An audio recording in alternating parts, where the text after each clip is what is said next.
Bonjour et bienvenue sur Crossroads pour une émission exceptionnellement en français. Nos amis anglophones pourront se rattraper avec la version anglaise de l'émission qui sera diffusée prochainement. Vous le savez, Crossroads, Krachmeruk en arménien, c'est l'émission qui suit l'Arménie sur la voie de son rapprochement avec l'Europe.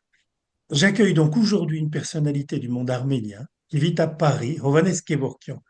Hovhannes est le représentant de l'Artsakh en France. Dans les précédentes interviews sur Crossroads, nous avons beaucoup évoqué le rapprochement de l'Arménie et de l'Union européenne et même ses perspectives d'adhésion. Et vous avez constaté que lors de ces interviews, il a rarement été question de l'Artsakh et des prisonniers politiques arméniens à Bakou. On se souvient qu'une déclaration commune a été signée à Washington le 8 août dernier, annonçant qu'un traité de paix est sur le point d'être signé entre l'Arménie et l'Azerbaïdjan. Peu après, le Premier ministre d'Arménie, Nikol Pachinian, a déclaré qu'une ère de paix s'ouvrait maintenant aux Arméniens. Il a aussi déclaré, en revanche, que la question du Haut-Karabakh est close. Et il est clair, enfin, que le sort des prisonniers arméniens à Bakou ne fait pas partie des négociations en cours ou du projet de traité de paix entre Yerevan et Bakou. Je voudrais donc explorer avec vous, Ovanes, en quoi la question du Karabakh en particulier concerne ou concernerait les institutions européennes et ce qu'elles devraient et pourraient faire selon vous en faveur de l'application du droit international humanitaire en Azerbaïdjan ou du droit international tout court au bénéfice des Arméniens qui en sont originaires comme des prisonniers à Bakou. Alors commençons par le commencement. Parlez-nous de la situation actuelle des réfugiés du Karabakh. Comme on le sait, ils ont été victimes d'un nettoyage ethnique à partir du 19 septembre 2023. Ça fait donc juste un peu plus de 2 ans. Et la plupart de ces réfugiés maintenant sont-ils encore en Arménie? Connaît-on leur situation économique, sociale? Merci beaucoup, Nicolas Tavikian, de votre aimable invitation. C'est avec plaisir que je vais évoquer maintenant la série de questions que vous avez présentées. Quand vous dites commençons par le commencement, nous sommes en septembre 2023. L'Azerbaïdjan, après 10 mois de blocus, où la seule route allant vers le Haut-Karabakh étant bloquée, et en bloquant à la fois tout transport de nourriture, d'aliments, de médicaments, aussi de l'énergie, euh,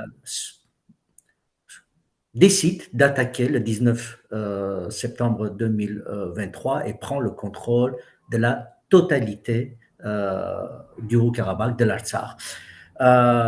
Quelques jours, à peu près une semaine après, l'Azerbaïdjan, qui contrôlait jusque-là et qui bloquait la seule voie vers l'Arménie, le couloir de Latchine, ouvre et toute la population arménienne prend le chemin de l'exil euh, pour arriver et se réfugier en Arménie. Donc, si vous me permettez, je vais les appeler des personnes déplacées de force.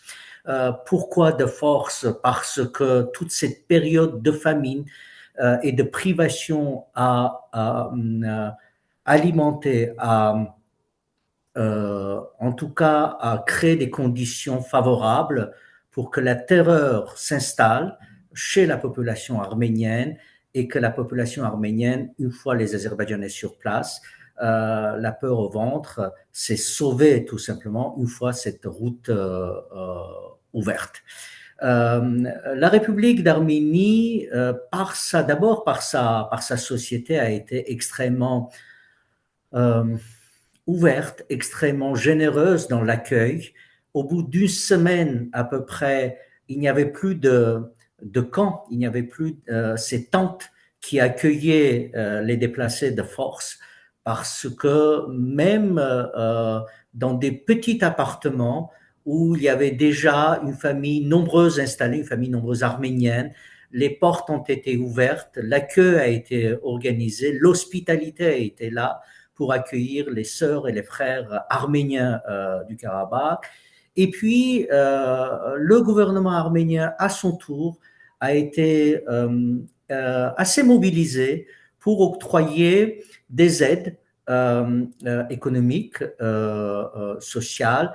C'était à peu près, si je parle en euros, 120 euros par personne jusqu'à très récemment dans la famille. Et donc, pour la petite Arménie économiquement fragile, c'était une aide assez conséquente qui a aidé les familles arméniennes d'Artsakh à s'installer et à avoir un petit confort après leur perte et leur spoliation de septembre-octobre 2023. En revanche, les autorités arméniennes, comme vous avez exprimé, ont enterré presque définitivement les droits politiques des Arméniens du Karabakh. On ne parle plus de ce que ces Arméniens politiquement ont subi, c'est-à-dire un déplacement forcé. Leurs droits ont été bafoués. La spoliation de leurs biens est en cours en Azerbaïdjan, de leurs biens individuels, parce que les maisons, leurs champs, leurs entreprises, tout ce qu'ils ont laissé est en train d'être spolié par les pouvoirs azerbaïdjanais. Leur patrimoine collectif, autrement dit, les monastères, les musées, les églises sont en train ou d'être supprimés, détruits ou appropriés par toujours la politique d'effacement de Bakou. Et dans ces conditions, sans parler évidemment aussi de ces 23 connus prisonniers politiques ou otages ou détenus arméniens qui se trouvent à Bakou arbitrairement. Tout ceci participe à une atmosphère pas tout à fait positive, à une ambiance pas tout à fait positive, et c'est un euphémisme pour pouvoir avancer dans cette voie de paix. En quoi cela concerne l'Union européenne? Allons-y. Oui, je dirais En quoi pour ça concerne l'Union européenne? Je dirais pour je, 3 points. En fait, je mettrai en avant 3 points. Premièrement, vous savez, les Arméniens d'Artsakh, qui sont des déplacés de force, ne sont pas seulement des personnes qui ont, du jour au lendemain, dans leur ensemble, ont décidé de migrer vers un pays où il y a un confort économique, il y a un confort social plus grand, plus important. Donc ce n'est pas un choix. Ce sont des victimes d'une ce qu'on appelle épuration ethnique ou déplacement forcé, qui, d'après les statuts de Rome, constitue un crime contre l'humanité. Autrement dit, il y a toute une génération, en fait, toute une population avec cette génération, jeune génération qui s'installe en Arménie, qui essaye de s'intégrer, d'avancer, qui voit une perspective dans cette installation en Arménie, a le profond sentiment, presque tous, que, in fine, c'est la force qui fait avancer les choses. C'est par la Oui. violence et par la force qu'on peut arriver à ces objectifs. Et le droit international, l'ordre ne sont pas les outils, ne sont plus les instruments qui peuvent gérer une société ou gérer tout simplement un conflit ou des relations internationales. Ce sentiment, si vous laissez enraciner dans la conscience de cette jeune génération qui s'installe en Arménie avec leurs parents, vous avez en perspective un problème majeur qui va arriver. Autrement dit, il y a toute une population installée en Arménie qui ne va plus croire à l'ordre, qui ne va plus croire à la primauté ou à la force du droit, mais au contraire à la violence et aux droits de ceux qui sont forts. Oui. Et si nous allons vers une perspective, et ce sentiment peut être partagé pas seulement des Arméniens qui sont venus d'Artsakh, mais aussi des Arméniens d'Arménie même, qui ont vu ce qui s'est passé. Et si l'Arménie aujourd'hui politiquement annonce un possible rapprochement avec l'Union européenne, imaginons que cette voie, l'Arménie avance sur cette voie et un jour, dans un avenir même lointain, dans une ou deux générations, l'Arménie fait partie de l'Union européenne. Il y a toute une population en Arménie aujourd'hui que vous trouverez qui ne croit plus au droit. Et ça, c'est un problème. Pour moi, en tant que citoyen, futur citoyen européen.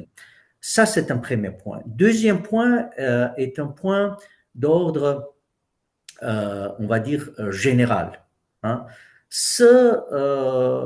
L'Union européenne est dans l'esprit de beaucoup d'Arméniens, mais pas seulement d'Arméniens, de beaucoup de personnes qui vivent en dehors de l'Union européenne, comme une sorte de phare, comme une sorte de guide, comme une sorte de rempart, un havre où il y a une entité qu'on appelle l'Union européenne qui essaie de défendre plus que d'autres entités dans ce monde, entités étatiques structures ou alliances géopolitiques, les droits de l'homme, la démocratie, tout ce que nous appelons les valeurs universelles, à commencer par les droits de l'homme. Et si l'Union européenne ne fait pas une très grande attention, n'apporte pas une très grande attention à ce qu'on appelle le respect du droit international ou du droit tout court, il me semble qu'un des éléments majeurs qui aujourd'hui attire ces peuples vers l'Union européenne pourrait être fragilisé.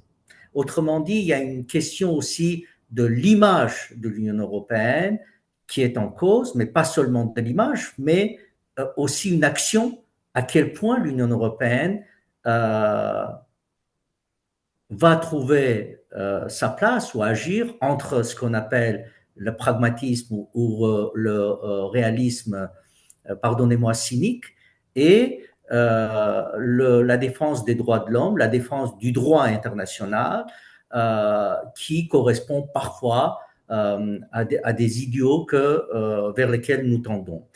Et si l'Union européenne elle-même ne défend pas le droit international, l'ordre aujourd'hui des relations internationales, qui d'autre pourrait le faire? Et c'est Alors, là, oui, je vais vous reprendre là-dessus. Je voulais aborder ces questions un petit peu sur les motivations de l'Union européenne qui sont importantes, qui sont fondamentales. Je voulais les aborder en fin d'interview.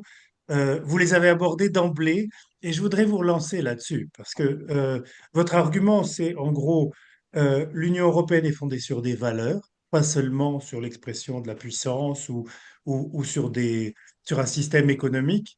Elle est fondée sur des valeurs, peut-être des normes légales sur le droit international et elle ne peut pas ne pas être elle doit être en cohérence avec ses valeurs et avec ses normes. Et surtout, enfin, et également, les Arméniens en Arménie, qu'ils soient du Karabakh ou d'Arménie proprement dite, vont cesser de croire en ces valeurs. Alors, mon contre-argument par rapport à ça, c'est que toute cette démonstration a déjà été faite avant 2020, en 2020, en 2023, et ainsi de suite. Que l'Union européenne peut très bien ignorer toutes ces valeurs euh, dans le cadre arménien en particulier, et que l'Arménie est suffisamment peu importante pour que, pour qu'on y attache, pour qu'on n'y fasse pas attention en Europe, et que donc, même s'il y a une incohérence de l'Union européenne par rapport à ses valeurs ou sa démarche déclarée ou son respect du droit international, personne ici ne va le remarquer ou suffisamment peu de gens vont le remarquer pour que l'Union européenne puisse continuer sur sa lancée avec les incohérences telles qu'elles sont. Et l'Arménie n'est pas suffisamment importante pour servir de contre-exemple, pour, pour obliger l'Union européenne à se remettre en question. vous avez Voilà. parfaitement raison. Vous avez parfaitement raison, mais l'enjeu n'est pas la population arménienne. L'enjeu, pour moi, dans mon esprit, est avant tout les peuples, les nations qui forment l'Union européenne. Avant tout, il faudrait que ces nations continuent à croire à la construction de l'Union européenne. Et si vous enlevez ce socle commun qui est basé, entre autres, sur un bien-être économique, social, certes, mais aussi une justice sociale, mais aussi des valeurs comme le respect absolu du droit et du droit international, l'Union européenne de l'intérieur pourrait être fragilisée, sans parler d'autres pays, au-delà de l'Arménie, au-delà de l'Arménie, d'autres pays qui aspirent vers ce modèle de fonctionnement. Parce qu'aujourd'hui, cher Nicolas, il ne vous a pas échappé que nous sommes dans une période géopolitique telle que des très grandes puissances mettent en cause le leadership, on va dire, de l'Occident Oui, dans la gestion ou dans la direction des relations internationales. Et ces grandes puissances, comme par exemple la Chine ou d'autres qui se renforcent, vont venir avec ou viennent avec des capacités économiques, des capacités financières assez importantes parce qu'il y a une accumulation de richesses extrêmement importante durant au moins 2 décennies. Donc, si l'Union européenne met en concurrence seulement sa capacité économique et sa capacité financière pour concurrencer sans vraiment faire attention au système de valeurs, au oui. respect du droit international, je crois que l'Union européenne, en tout cas je crains que l'Union européenne ne puisse pas concurrencer sur ce plan avec des grandes puissances comme la Chine, voire comme d'autres puissances moyennes qui aujourd'hui forment la famille des nations. Regardez ce qui se passe. Euh, Aujourd'hui, dans l'Occident, les nations européennes euh, croient que l'engagement de l'Union européenne aux côtés de l'Ukraine est un engagement pour des valeurs. Mais ce point de vue n'est pas si partagé en dehors des frontières de l'Union européenne. Oui, D'autres nations en Afrique, en Asie, ne croient pas, en fait, ne voient pas l'engagement de l'Union européenne ou de l'Occident de ce point de vue, parce que ce discours de l'Occident que cet engagement est pour défendre la liberté, pour défendre la démocratie en Ukraine, est mis en cause par d'autres nations de cette planète. Pourquoi? Parce que il y a une forme d'incohérence, par exemple, de l'engagement de l'Union européenne. Je vous donne un exemple. Chypre du Nord. Chypre du oui, Nord, un territoire européen euh, dont l'intégrité territoriale est bafouée depuis 1974, ne s'engage pas aussi activement, aussi énergiquement, aussi dynamiquement pour rétablir une intégrité territoriale d'un de ses membres qu'il le fait pour l'Ukraine. Et ça, cet élément-là pose questionnement pour les autres nations qui regardent et qui suivent quelle est la motivation. Ou encore, voyez-vous, l'Union européenne dit que donnez un dernier exemple et puis on va passer à votre action aussi. absolument. Un Oui, dernier exemple qui est plus proche de l'Arménie et du Haut-Karabakh, l'Union européenne euh, présente l'engagement assez dynamique aux côtés de l'Ukraine comme un engagement pour la démocratie.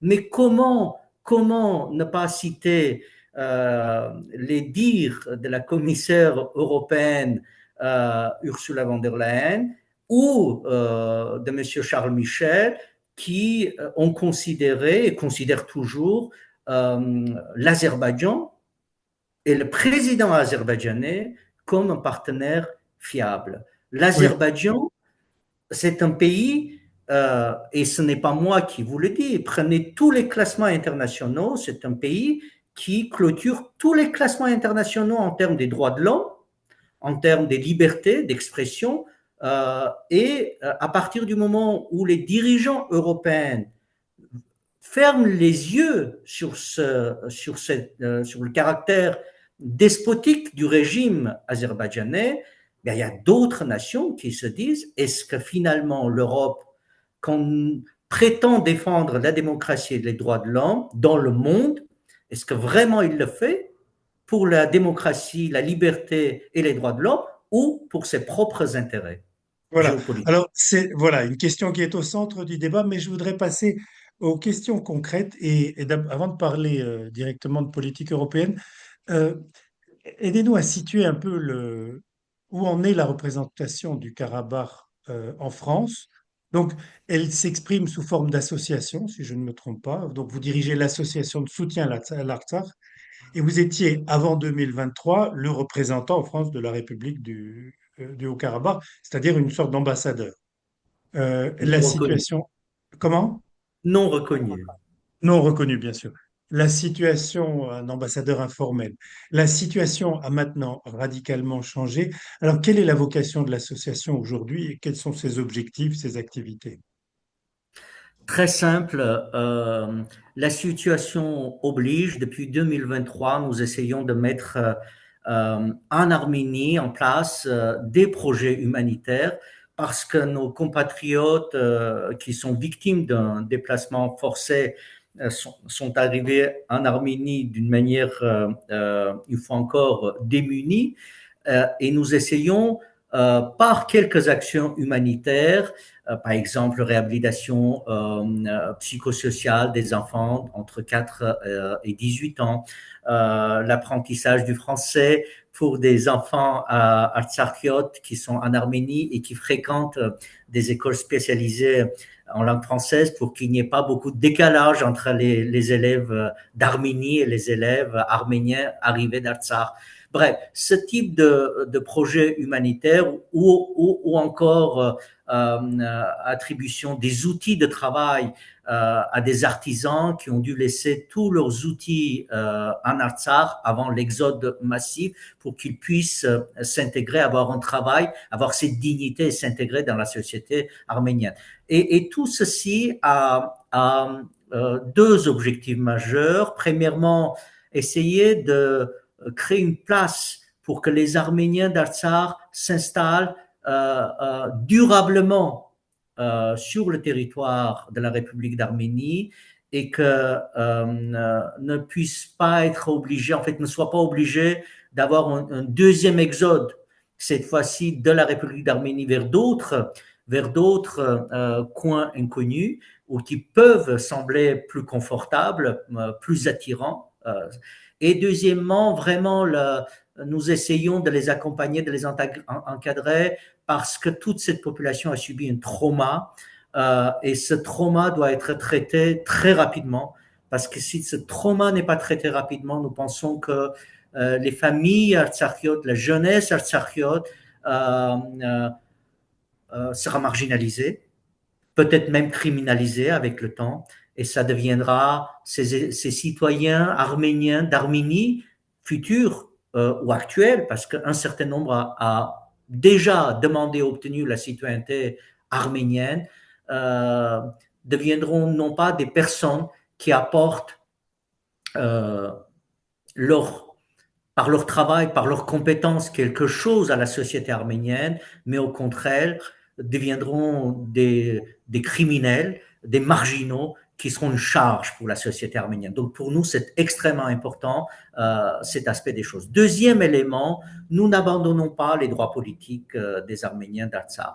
Nous les accompagnons aujourd'hui sur un plan juridique pour que des avocats aident ces personnes qui sont aujourd'hui en Arménie, dans la forme et dans le fond, pour que ces personnes puissent s'adresser à des tribunaux internationaux pour que leurs droits soient respectés et que leurs droits ne soient pas rayés de la carte pour des raisons politiques ou pour des raisons géopolitiques.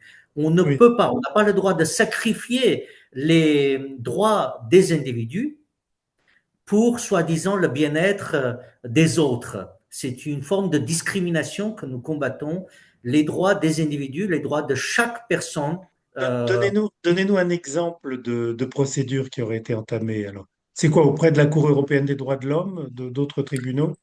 Alors, il y a des avocats qui aujourd'hui accompagnent des familles qui souvent ne sont pas compétents pour constituer des dossiers. Par exemple, dans la forme, mais aussi dans le contenu. Dans la forme, évidemment, il faut que les dossiers, absolument auprès de la Cour européenne des droits de l'homme, pour que les dossiers soient constitués de manière telle qu'ils soient acceptables devant la Cour européenne des droits de l'homme. Ensuite, par leurs témoignages précis, où est-ce qu'ils vivaient, qu'est-ce qu'ils avaient comme propriété, dans quelle adresse ils étaient situés, etc., etc. Tous ces témoignages sont extrêmement importants pour que, en fait, de généralité, quand on dit déplacement forcé, nettoyage ethnique, etc., etc., on arrive à des cas individuels très précis, étayés par des témoignages individuels ou familiaux, pour que ces droits, ces dossiers soient d'une manière acceptés et puis derrière traités par les tribunaux internationaux. Il y a des dossiers de ce type qui ont déjà abouti, des jugements qui ont déjà été Pas prononcés. encore, pas encore. C'est en cours, mais permettez-moi de ne pas m'étaler sur ces dossiers parce que ce sont des dossiers, en fait, ce sont des processus judiciaires et d'une certaine manière, ils doivent rester un peu confidentiels. Mais j'espère qu'ils vont aboutir parce que là encore, il s'agit une fois de plus des individus qui, du jour au lendemain, ont été tout simplement chassés de leurs terres et au-delà de leurs terres, tout leur bien a été pris, Hmm. spolié, une spoliation. Alors, vous parlez, vous dites nous. Est-ce que quand vous parlez, quand vous exprimez, c'est au nom de l'association en France? Est-ce que on peut dire qu'il y a une sorte de gouvernement du Karabakh en exil qui, même éclaté sur plusieurs organisations, qui continue d'exister? Est-ce que le leadership, du moins ceux qui n'ont pas été emprisonnés à Bakou, est-ce que le leadership du Karabakh continue à s'exercer? Est-ce qu'il y a une cohésion euh, au niveau de l'expression des porte-paroles entre les Arméniens du Karabakh encore? Alors, oui. Ma réponse est oui, pour la simple raison parce que les autorités du Karabakh, qui aujourd'hui sont en exil en Arménie, sur le territoire de la République d'Arménie, sont des autorités élues par la population du Haut-Karabakh avant l'exode. Donc ces autorités portent la responsabilité et elles sont les seules à porter la responsabilité pour rétablir les droits politiques de cette population désormais en exil.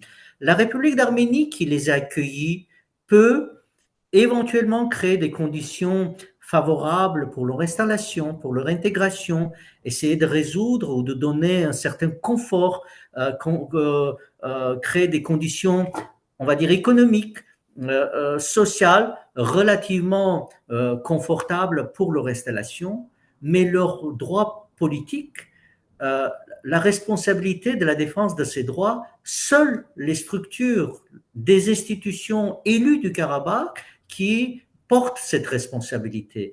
Et si ce ne sont pas ces structures politiques élues, qui d'autre va le faire? Oui. Le Alors, constat est mais que, sur le principe, ça se comprend, c'est clair, légitime, mais dans la pratique, ce leadership donc reste, continue à agir collectivement. avec beaucoup de difficultés parce qu'il y a beaucoup d'adversité à leur existence. Adversité dans une logique à la fois politique et géopolitique. Mais une fois encore, cette logique politique et géopolitique ne peuvent pas primer sur les droits de ces individus qui ont été spoliés du jour au lendemain. Et c'est dans Hmm. ce contexte-là que, si vous me permettez, que j'appellerai, en fait, que je lancerai un appel euh, à, à l'exécutif ou aux exécutifs des membres de l'Union européenne. Pourquoi? Parce que cette question de le rétablissement des droits des Arméniens du Karabakh a été de manière assez régulière, assez récurrente, examiné. Des parlements de plusieurs pays se sont exprimés sur ce sujet. Je peux parler par exemple du Parlement français, le Sénat, l'Assemblée nationale, je peux parler du Parlement belge, je peux parler du Parlement luxembourgeois, je peux parler du Parlement par exemple des Pays-Bas, qui se sont exprimés sans parler du Parlement européen, qui s'est exprimé à plusieurs reprises sur le sujet. Donc, si vous voulez, les représentants des nations européennes et les représentants euh, des nations réunies, ce sont les parlementaires européens, se sont exprimés sur ce sujet en soulignant une fois encore à plusieurs reprises que ces droits ne peuvent pas être oubliés, ne peuvent pas être envoyés aux colons grecs. Et on demandait chacun à son exécutif d'être attentif Oui. sur ces éléments. Donc, ces parlements étant finalement l'expression ou les structures ou les entités qui regroupent les représentants des nations, françaises, belges, néerlandaises ou autres, il me semble que les exécutifs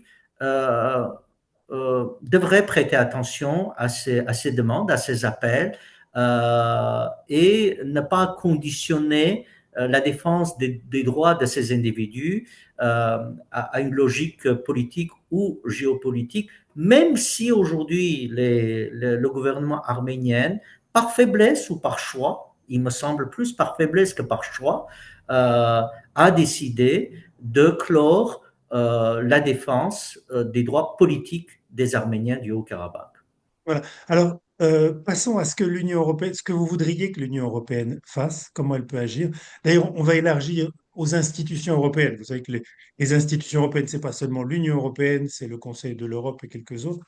Euh, on a parlé déjà des procédures individuelles. Euh, voilà, des individus qui ont été lésés peuvent recourir, par exemple, à la Cour européenne des droits de l'homme. Mais au niveau politique, quelles actions l'Union européenne pourrait entreprendre au bénéfice des réfugiés du Karabakh euh, ou éventuellement des prisonniers de Bakou ou d'autres causes qui n'ont pas été prises en compte dans les accords bilatéraux prévus entre l'Arménie et l'Azerbaïdjan? Au moins trois, cher Nicolas. Premièrement, il ne vous a pas échappé que la Cour internationale de justice, à l'initiative de la République d'Arménie, a pris une décision intermédiaire pour demander à l'Azerbaïdjan de créer toutes les conditions nécessaires pour le retour sûr au Karabakh des Arméniens qui ont pris le chemin de l'exil, si ces derniers le souhaitent. C'est une décision, certes intermédiaire, mais obligatoire, contraignante pour tout État, donc en l'occurrence l'Azerbaïdjan. Ce qui se passe en réalité, c'est que l'Azerbaïdjan fait l'inverse pour l'application de cette ordonnance. L'Azerbaïdjan crée toutes les conditions possibles pour que les Arméniens ne retournent pas au Karabakh. Comment l'Azerbaïdjan crée ces conditions? Premièrement, en détruisant leurs maisons parfois, détruisant leurs cimetières, Oui, détruisant oui, c'est ou supprimant. C'est-à-dire c'est une politique de l'Azerbaïdjan qui ne manifeste pas seulement la haine et la violence vers les Arméniens, mais c'est une politique qui essaie de faire en sorte que l'environnement dans lequel les Arméniens ont vécu soit tellement étranger, soit tellement transformé que cet environnement ne soit plus celui qui attire les Arméniens ou en tout cas permet le retour. bien sûr, c'est compris, et je pense que la plupart de nos auditeurs sont conscients de cette politique. Mais la question, c'est qu'est-ce que l'Union européenne pourrait faire, à supposer Bien qu'elle en ait la sûr, volonté mais politique. l'Union Comment est-ce qu'elle européenne, pourrait agir? Quels sont ses leviers d'action?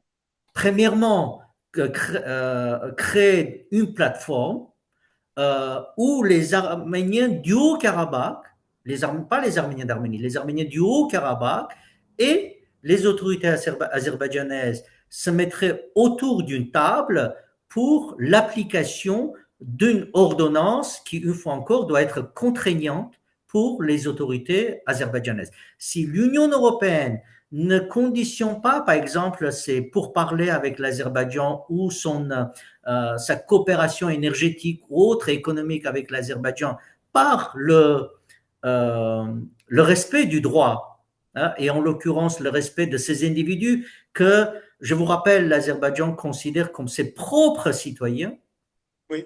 euh, alors le droit international et le droit de ces individus sera bafoué et l'Union européenne, dans ce cas, sera, une fois encore, une forme d'accompagnatrice d'un crime contre l'humanité qui a été commis par l'Azerbaïdjan. Ça, c'est une première chose. Autrement dit, Donc, la suivre les première chose, revenus. ce sont des pressions économiques sur l'Azerbaïdjan.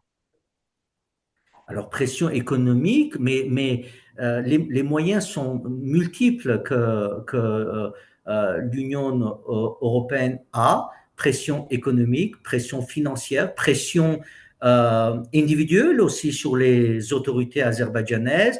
Vous savez, l'Union européenne, c'est le 19e paquet de sanctions contre la Russie. 19e paquet de sanctions. Si je Et commence combien à sur vous énumérer, l'Azerbaïdjan? et l'Azerbaïdjan est une puissance moyenne, hein. L'Azerbaïdjan n'est pas une puissance comme la Russie qui, certes, aujourd'hui arrive à contourner d'une manière ou d'une autre, mais tout de même, ces paquets de sanctions économiques ont leur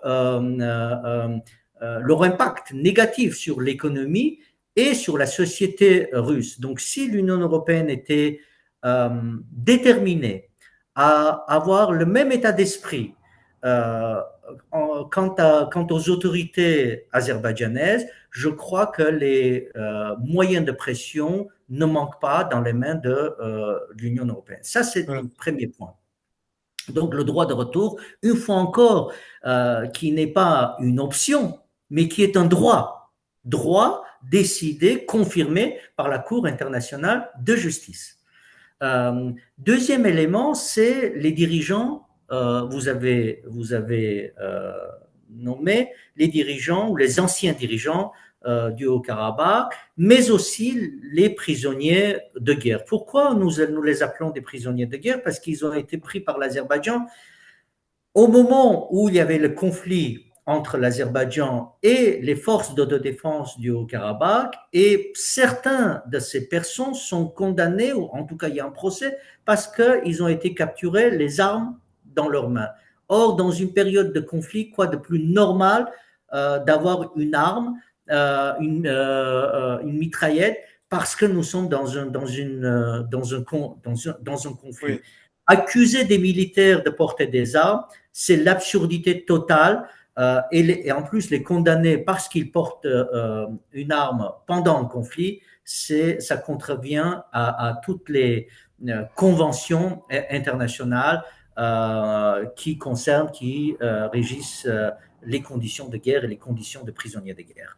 Euh, L'Union européenne, si on parle là aussi d'une forme de paix, et si on est vraiment intéressé à l'instauration d'une paix, la question des prisonniers de guerre et la question des prisonniers tout court qui sont emprisonnés parce que l'adversaire est plus puissant, condition, presque précondition, si vous voulez, l'instauration de la paix. Regardez, je peux vous donner des exemples, mais des centaines, où la libération des prisonniers de guerre euh, se fait préalablement pour instaurer une forme de confiance entre les sociétés qui essayent d'aller vers une paix. Ne pas libérer les prisonniers Mais je arméniens. voudrais vous inciter à vous concentrer sur l'action de l'Union européenne.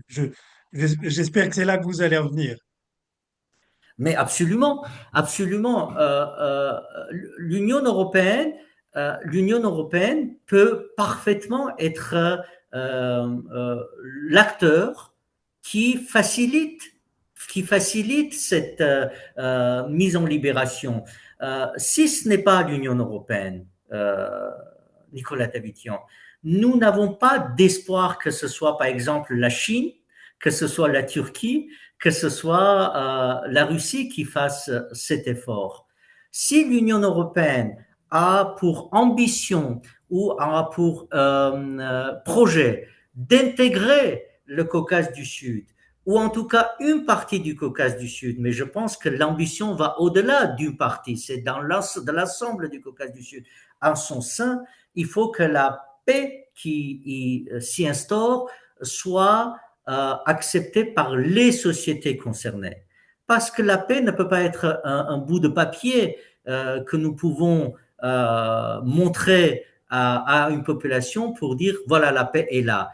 Si les sociétés elles-mêmes n'acceptent pas cette paix, la paix ne peut jamais être définitive. Et l'Union européenne est concernée par ce sujet parce que l'Union européenne elle-même, et en tout cas l'Arménie, dans en l'occurrence aujourd'hui, a déclaré son intention de s'approcher, de se rapprocher ou d'aller vers Bien sûr. l'Union européenne, sans parler que ce soit l'Arménie, que ce soit l'Azerbaïdjan, font partie du Conseil de l'Europe. Et à ce titre, à la fois l'Arménie et surtout l'Azerbaïdjan ont des obligations vis-à-vis des structures européennes. Et c'est dans ce contexte-là que l'Europe, parce que vous l'avez dit, l'Europe n'est pas seulement l'Union européenne, les structures européennes sont concernées. Oui. Alors, donc, si j'ai bien compris, l'Union européenne devrait agir d'une part pour permettre le retour dans de bonnes conditions des réfugiés du Karabakh et d'autre part pour la libération des prisonniers politiques, de prisonniers de guerre, pardon. Oui. Euh, Et en troisième lieu, mais la question dépasse un peu l'Union européenne, mais j'aimerais là aussi insister sur le fait que les espoirs, en fait, les regards souvent tournent vers les structures qui font le plus. Hein. Vous savez, je vais vous raconter une anecdote.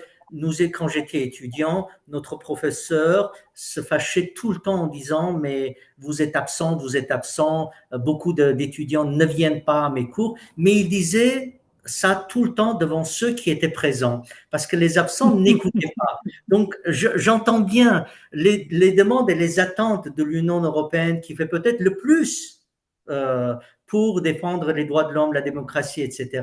Mais les attentes sont telles que on se tourne souvent beaucoup plus vers l'Union européenne, les structures européennes. Et là, je vais parler d'un dernier point qui est le patrimoine culturel euh, du Haut-Karabakh. Et donc, Rapidement, parce qu'on veut vraiment se concentrer sur ce que l'Union européenne fait ou pourrait faire dans ce domaine-là. Alors, le patrimoine culturel du Haut-Karabakh. le patrimoine culturel. Il y a une forme de politique, vous savez, je ne vais pas parler de la politique azerbaïdjanaise, mais la destruction du patrimoine culturel du Haut-Karabakh, pointé du doigt par le Parlement, par des résolutions du Parlement européen, constitue aujourd'hui un élément qui va rendre extrêmement difficile le retour des Arméniens du Karabakh parce que ça participe à cette politique de faire en sorte que les Arméniens du Karabakh ne trouvent pas l'environnement favorable à leur retour. C'est la raison pour laquelle il y a eu urgence. Et donc, les structures dédiées de l'Union européenne, mais pas seulement de l'Union européenne, les structures dédiées internationales, comme l'UNESCO par exemple, devraient prêter attention, prêter une plus grande attention à cette question qui est en train d'être, on va dire, menée d'une manière extrêmement problématique par l'Azerbaïdjan. Voilà. Alors, pour être clair, je crois qu'il faut dire que sur les trois dossiers que vous avez évoqués, le patrimoine, les prisonniers de guerre et le retour des réfugiés, l'Union européenne n'a pris aucune initiative, si ce n'est des résolutions du Parlement européen. Donc, le Parlement européen s'est exprimé sur ces questions-là, mais il n'y a eu aucune initiative de l'exécutif européen, ni du Conseil, ni de la Commission, qui sont ceux qui agissent sur le terrain. Alors, est-ce que vous avez entrepris des démarches auprès des institutions européennes ou est-ce que d'autres organisations arméniennes, voire le gouvernement arménien, ont entrepris des démarches sur l'un de ces trois sujets auprès des institutions européennes? Auprès des institutions européennes, nous n'avons pas cette possibilité, nous, parce que les structures du Haut-Karabakh, les institutions n'étant pas reconnues par l'exécutif de l'Union européenne, ne favorisent pas la prise de contact. Le seul élément, la seule porte que nous pouvons, à laquelle nous pouvons frapper, c'est la porte du Parlement européen. Et oui, avec les parlementaires européens, nous travaillons sur ces sujets pour les informer, pour leur donner des informations et pour les sensibiliser de ce qui se passe. Donc, les parlementaires européens ont compris le sujet, prennent des résolutions, votent des résolutions à une large majorité et plusieurs résolutions, mais ces résolutions, hélas, reste lettre morte.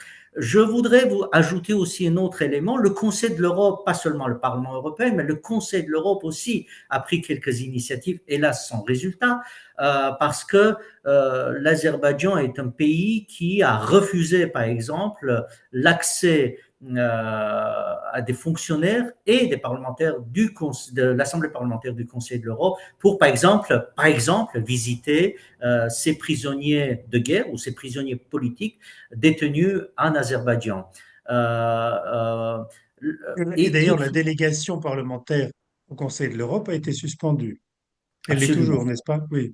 elle est toujours, et en grande partie à cause de cette politique azerbaïdjanaise. Mais comme on le voit, cela ne suffit pas. Il faudrait que la pression soit un peu plus grande si on veut que le résultat escompté soit là. Alors, qui agit auprès des institutions européennes? Si ce n'est pas le gouvernement, pas vous-même, qui peut intervenir auprès de vous? Ce sont des ONG, très souvent, ce sont des individus organisés par des associations par-ci, par-là, euh, dans des pays donnés, dans des pays individuels, on va dire, en France, en Suisse, en Belgique et ailleurs, qui, si vous additionner ces efforts, dont peut-être un petit résultat, mais c'est jamais suffisant et la situation actuelle démontre que le résultat escompté n'étant pas là, que les efforts déployés ne sont pas suffisants. Mais il me semble bien, d'après ce que vous disiez, d'après mon impression, que les structures, puis maintenant du côté arménien, il y a d'une manière générale un silence sur ces questions-là à l'égard des institutions européennes. Dès lors que le gouvernement ne s'exprime plus sur la question des réfugiés, des prisonniers de guerre ou du patrimoine en Artsakh, dès lors que vous n'êtes pas en mesure de communiquer avec les institutions européennes, c'est-à-dire l'espèce de gouvernement, le gouvernement d'Artsakh en exil ne peut pas communiquer avec les institutions européennes. Des initiatives isolées dans l'un ou l'autre pays ne peuvent pas remplacer enfin, comment dire, combler ce silence. Euh, ça me semble poser problème. C'est-à-dire, comment peut-on espérer que vos objectifs soient atteints s'il n'y a personne pour réellement communiquer avec les institutions européennes? Mais c'est tout le problème. C'est tout le problème. Autrement dit, euh, la, le manque, en fait, ou le refus pour tout État ou structure étatique de prendre en considération cette situation où les droits des êtres humains ont été bafoués pose un véritable problème. Regardez ce qui se passe pour d'autres peuples ou pour d'autres minorités, si vous voulez, peu importe le vocabulaire que je vais utiliser. Nous voyons un peuple comme le peuple palestinien dont les droits ont été bafoués par certaines actions de l'État d'Israël. Un certain nombre d'États se sont portés ou se sont dépêchés pour essayer de porter secours et rétablissement à ces droits de cette population. On ne peut pas seulement se cacher derrière la décision ou la position du gouvernement arménien pour dire à partir du moment où le gouvernement arménien ne s'en occupe pas, donc la question n'existe pas parce que la plus logique serait que ce soit le gouvernement arménien qui s'en occupe. Ceci disant, nous transgressons parce que nous ethnicisons la question des droits de l'homme. Nous ethnicisons la question de la défense des droits de l'homme. Ce n'est pas parce que les Arméniens du Haut-Karabakh sont ethniquement arméniens que c'est seulement l'État d'Arménie qui a la responsabilité d'agir. Avant tout, c'est l'État d'Azerbaïdjan qui a la responsabilité de faire en sorte que leurs droits soient respectés. Si l'Azerbaïdjan, l'État d'Azerbaïdjan ne le fait pas, au contraire, l'État d'Azerbaïdjan est devenu une menace existentielle pour ce qu'il appelle mes propres citoyens, c'est aux nations, et en tout cas, si on parle du respect du droit, c'est aux nations engagées pour le respect du droit international et des droits humains qui appartient à prendre les dossiers en main. Regardez ce qui se passe une fois encore avec la Cour internationale de justice. L'Arménie qui avait initié un recours contre la Cour internationale de justice, aujourd'hui va très probablement, parce que c'est ce que prévoit très probablement cet accord de paix qui se dessine entre le gouvernement arménien et le gouvernement azerbaïdjanais, sera contraint à abandonner le recours devant la Cour internationale de justice. C'est ce que demande l'Azerbaïdjan. Oui. Alors, comment, dans ce cas, sortir? Est-ce que la République d'Arménie est la seule responsable des droits des Arméniens du Karabakh? Si vous faites ça, vous donnez parfaitement raison à la vision de la Russie qui met dans son attaque, dans son agression vis-à-vis de l'Ukraine. Parce que la Russie dit les droits des russophones sont bafoués en Ukraine et c'est à moi d'aller respecter leurs droits, en tout cas, pour que leurs droits ne soient pas bafoués. Si vous ethnicisez la question des droits de l'homme et le respect des droits des minorités, vous donnez raison à tout État, fort, moyennement fort, d'intervenir pour faire respecter à sa manière les droits des minorités par-ci, par-là. C'est ça l'intérêt, on va dire, de toutes les nations, mais avant tout les nations de l'Union européenne aussi, parce que le Haut-Karabakh ne se trouve pas très loin, et puis une fois encore, de l'Union européenne, et puis une fois encore, les États qui forment le Caucase du Sud ont affiché leur intérêt et leur volonté un jour ou l'autre, en tout cas cette perspective de faire partie de l'Union européenne. D'où l'importance que l'Union européenne, engagée dans la défense des droits de l'homme, engagée dans la défense du respect du droit international, prenne en main cette question sans se cacher derrière la position des autorités de la République d'Arménie. Mais je vous propose de conclure là-dessus. C'est un message, je pense, très fort. Cette idée que la logique actuelle vise à ethniciser les droits de l'homme, c'est-à-dire à dire que les droits de l'homme de citoyens d'Azerbaïdjan qui se trouvent être d'ethnicité arménienne, il n'y a pas de raison qu'ils soient défendus par l'État arménien à La Haye. Au contraire, ils doivent être, s'ils ne sont pas défendus par l'État azerbaïdjanais lui-même, ce qui est visiblement le cas, ils doivent être défendus par des institutions internationales et notamment par l'Union européenne parce que c'est en cohérence avec son système de gouvernance, avec ses valeurs. Voilà, l'Union européenne vous entend, on ne dit pas Dieu vous entende, on dit Bruxelles vous entende, mais je pense qu'il y a encore beaucoup de travail. Ce que vous nous dites nous montre que il y a encore beaucoup de travail pour porter ce message auprès des institutions européennes, pour être entendu et pour qu'il soit traduit dans l'action. Et pour tout ce travail, je vous souhaite bonne chance et je vous remercie beaucoup pour cette période que nous avons passée ensemble, Rovanès. Un grand merci Nicolas Tavikian.